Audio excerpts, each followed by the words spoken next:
Mommyish, and today I thought I would make a tutorial on how to create a more realistic watercolor effect. Now, I've done this before with text, like how to make text on watercolor look more like this.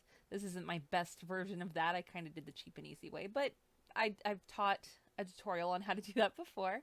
But now I want a little bit different of a tutorial for you guys because I was wanting an effect that made this watercolor wreath thing not look so pristinely perfect because this is gorgeous, right? Like, this is great. But I wanted it to have a bit more bleed. You know, I want some more bleed. So how can we accomplish that? So as I was thinking about it, I was like, okay, well, I need to duplicate layers and do lots of crazy things. And actually, we do duplicate layers, but there's not a lot of crazy things. We can really do this in just a very, very few steps. So I'm going to go ahead and I'm just going to rescale this down slightly to 90%, so you can see more what's going on. All right. Now, what we're going to do is we're going to take our layer and we're going to duplicate it. All right. Now you're going to go to the layer underneath it, and you're going to go to Filter, Blur, and then Gaussian Blur.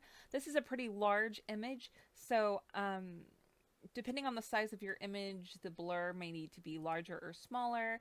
And you just kind of play it by eye. As you are looking at this blur effect, just kind of get a feel, do you want that effect to go out that far, or are you wanting it to be a bit smaller? I do want it, for the sake of our tutorial, to be a bit larger. So I'm going to go ahead and do it at like 20. 20. All right. So now again, we have our original artwork and our blurred. This is what the world looks like to me without my glasses. This one, the one underneath underneath it. So is that it? Like, well, Leah, that's not like the coolest thing ever. You're right, it's not. So we're just going to add some effects to this. All right. What we're going to do is we're going to go to Filter again, and this time we're going to go to Distort, and from Distort we're going to go to Wave. Now, when you get to your Wave dialog box, so one thing I don't like about Wave is that it's very hard to judge what's about to happen because the little preview area is so small, and there's no option to preview it like, you know, live, which is always nice. But it might take a little too much processing power. Maybe that's why it doesn't do it. But basically, you choose the number of wave generators. It could be like lots. And kind of the way that I've learned to use this tool is by going really extreme to see what these things do. So I always will like really just move them far and see what happens. So I get an idea of what's going to happen there. Like, I can see that this is messing with the up and down. The up and down, right? The amplitude, it makes sense. Like, you know, whee. Yeah, that looks a little too crazy. But you get me. And then the scale, meaning how large or small. And you have the vertical scale, obviously, up and down. The horizontal scale, side to side. For this, we're going to want it to be the same. And typically, we want it small. So we're going to do maybe 3%. Next, we're going to go to our number of generators, and we're going to turn that down to about 70. Next, we're going to go to wavelength, and we want our wavelengths to be not too big. We want them to be smaller because I would like them to be closer together, because this is where it's going to kind of make the water look like it's kind of going in and out. And the amplitude, we're going to move that a little bit, like 5, 7, and then I just hit OK, and I pray for the best. And sometimes you can notice a really strong effect, and other times not.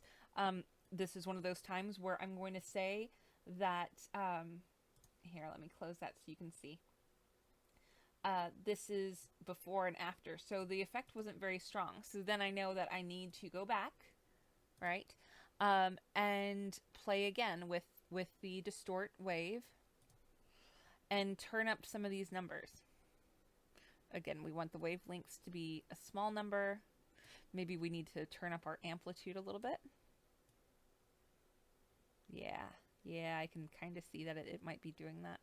And then the scale, again, we want to keep it pretty, I'm going to turn it a little lower now that I'm messing with the amplitude and making it higher. Let's see. So you have your minimum and your maximum, right? So there we go. And we're going to turn up the number of generators. I'm going to go to 80. And the wavelength, we're going to do 15 and 25. Again, I'm just playing around with numbers. I can see this time in this little preview that this is going to make an effect. So there it is. There's our effect. And it kind of looks a little crosshatchy and maybe weird to you, but I promise that once this is over with, you're going to see it does have more of that sort of like bleedy feel. All right, so what's next? Well, you might want to, let's say, sharpen this up a little bit. We can do that by going to Filter, Sharpen, and go to Smart Sharpen. And thankfully with Smart Sharpen, it'll show you pretty closely right here what it's up to. And by doing this, if we play around with it properly, it might actually give us a pretty close effect to what we want. You see what it's doing there? Like that's a very, very sharpened up. Maybe not that much. Maybe not that much. Right there. Okay. So now we've sharpened it up. What next? Well, we're going to do a surface blur. I'm really having a good time lately. So we're going to go to blur, then surface blur. It's here at the bottom. And this is where you really need to use your eye for what you are wanting to see in the end with all of this. So I'm playing with the radius, I'm playing with the threshold. I have, maybe I want the threshold to be a little lower, not that low. I'm like low, but not that low. All right, so we're going to go with 80 and for the threshold and the radius to be 20. I think is going to be my end result here. And I'm going to hit OK. Now I want you to see the before and after. So that was before. This is with our new surface blur. So if we step all the way back, we have the layer we duplicated. We have the Gaussian blur. We have the wave that we added to that. Then we sharpened it up. Then we did another blur, and this is our effect. So I'm pretty happy with it. This is definitely working the way I wanted it to. And remember, you can always just kind of turn on that top layer again and take another look to make sure things are kind of looking the way you're wanting them to. So next up, yet another fun thing. Well, I'm sure you knew that we weren't going to go through this whole tutorial without using a style in some way. So you're going to click on this layer, our blurry layer. Double click on it, then you're going to go to inner glow. It has an inner glow. Right now it's doing the glow on the outside or the edge. Typically that is what your default is going to be, so you're going to change that to center. From there you're going to change the color. We're going to go ahead and just switch it to black, and from there you're going to change your blend mode as well to overlay. What this does is this intensifies the kind of like the middle. This isn't totally going to be seen. This is going to be covered by our artwork. However, it does give more of almost like a gradient type of effect. Now you're going to want to change the range down here to 100%. You don't have to check that. I just checked it because I did. And you could even play with curves if you wanted to get that into it. But we're going to go again to the element and to size. It's defaulted at 5 pixels. You'll notice that as I make it larger, it kind of tones down what it's doing. It's not as, because it kind of blurs it out. So yeah, we'll just go to like 150 or 1500 apparently. 150. Also, here at the top, I know I'm just going everywhere. In the structure, we're going to add some noise. And you can see immediately what that does, right? This is adding some texture, really, to what we've done. Very important. So here we are. You can turn it up to 100%. You could totally, this is with nothing. This is, I liked it at 75%. So we're going to do 75%, 62% noise. It's set on overlay, and I'm using black. For the elements dialog area, we are doing the source from the center. Not the edge, but the center. The size is set to 150, and the range is set to 100%. See if this is if I do 0 range, bam, that's 100% range. All right, so then we're just going to hit OK, and then you are going to want to maybe rasterize the layer. Yes. I'm like, yes, it worked, thank God. So again, we're going to go ahead and turn on our artwork yet one more time, and we can see a little more where this is going, which is what I like. Well, now what? We're going to filter again. I'm going to make you use your filters, darn it. And we're going to go down to stylize, I think. Yes? No? Was that where I wanted? Yes. And stylize to diffuse. You're going to choose the last option, and I'm not even going to try to say it. It's like Anna something. And I instantly love what it's done. Like right away, this is the money. This is what we're wanting to see. So again, I'm going to turn that layer on above it. And I know what you're thinking. You're like, Leah, kind of still not looking how you were talking about. We're getting there. We're almost there. I promise. So, yes, we have this layer, and I think it's pretty much ready. So we're going to change our blending mode. We're going to change to pen light. And you're probably like, oh, all that work and what? But, oh my gosh, is it not so cool what it did? Basically, the way pen light works, especially on like a white type background, it really, it makes cool things happen. Look, it just made all this coolness happen. So these little blendy areas that we have, like it really gives it sort of a, just that extra little kick, you know, like it's kind of bleeding in some areas and not in others. I really, really love it. You don't have to use pen light. You could use linear light as well as another one. They kind of do similar things. If you notice, like there's very little difference on white anyway. But don't be afraid to kind of play around with the different overlays. Like right now, I'm just scrolling through a bunch of them.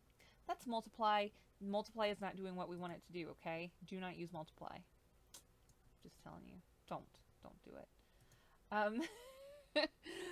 You know what could work, however, is duplicating that layer we had been working on this whole time. Right now I have it on color burn. And maybe the one above that, you could do a pen light. And then from there, maybe turn down your opacity a little bit. And it gives it a bit more of a gentle effect while still maintaining that texture, which is really something that's key. We want the texture to be maintained of the watercolor paper. So it really does look like this has been watercolored on. It's been watercolored on. And I'm such an idiot. You can see that here. That's you can see the burn. You can feel the burn on the pressed on this texture that I'm making this element on. Then again, this is it at a pen light, and this is with the artwork over the top. It's over the top. Next, I'm going to duplicate the main layer. All right. I'm going to change this layer to color. The one that's underneath. This is set to color now. And this is going to be set to linear burn. There we go. So that's the finishing touch. This is my final step to get this to look how I want it to look. So what color does, basically, the whole point of the color, you know, effect is it's giving whatever is underneath these layers the base color. Another way to do this is instead of choosing color, you can also choose hue, which works as well.